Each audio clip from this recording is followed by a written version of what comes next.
All right, let's get right into it.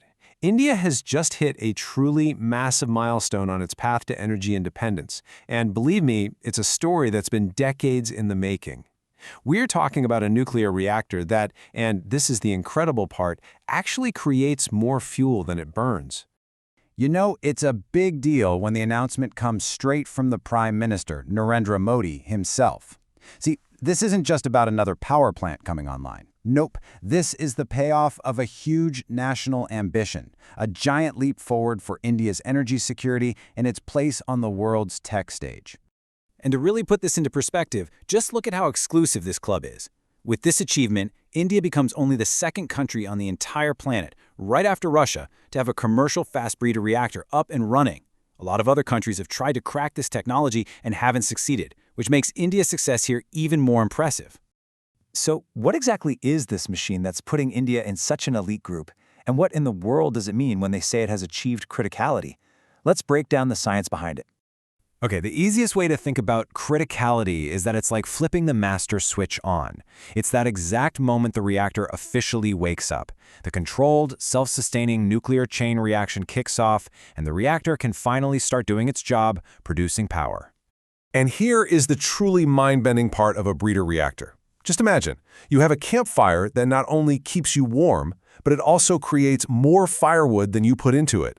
That is essentially what this reactor does. It uses one bit of fuel, and in the process, it breeds more than one bit of new fuel. I mean, that is a total game changer for nuclear energy.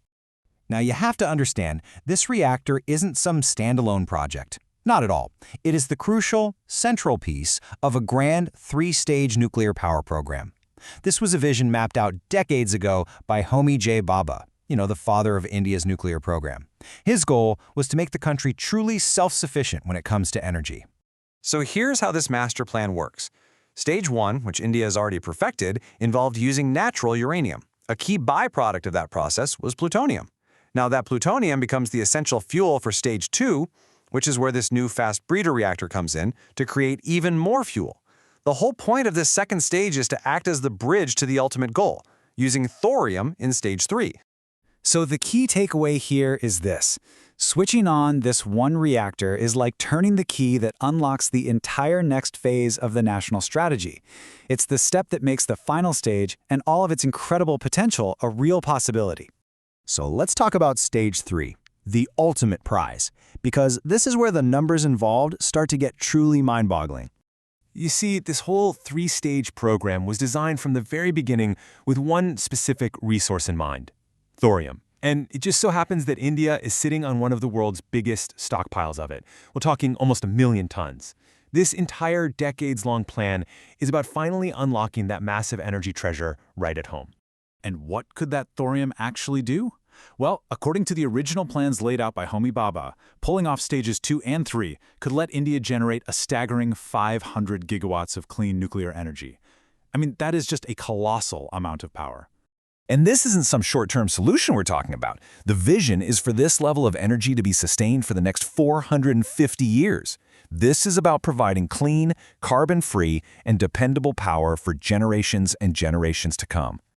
Okay, so let's zoom out and connect all the dots. What does one reactor in Kopakam achieving criticality really mean in the grand scheme of things? Why is this such a huge deal? So when you look at the big picture, this single event has massive ripple effects. First, it's about power, geopolitical strength that comes from not having to rely on other countries for energy. It's about tech leadership in a field where so many others have tried and failed. And maybe most importantly, it's the key that finally unlocks a multi-generational plan to power a nation cleanly and sustainably using its own abundant natural resource.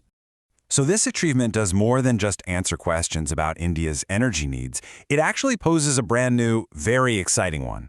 With a clear path now to harnessing its enormous thorium reserves, you really have to ask, are we watching the rise of the world's next clean energy superpower?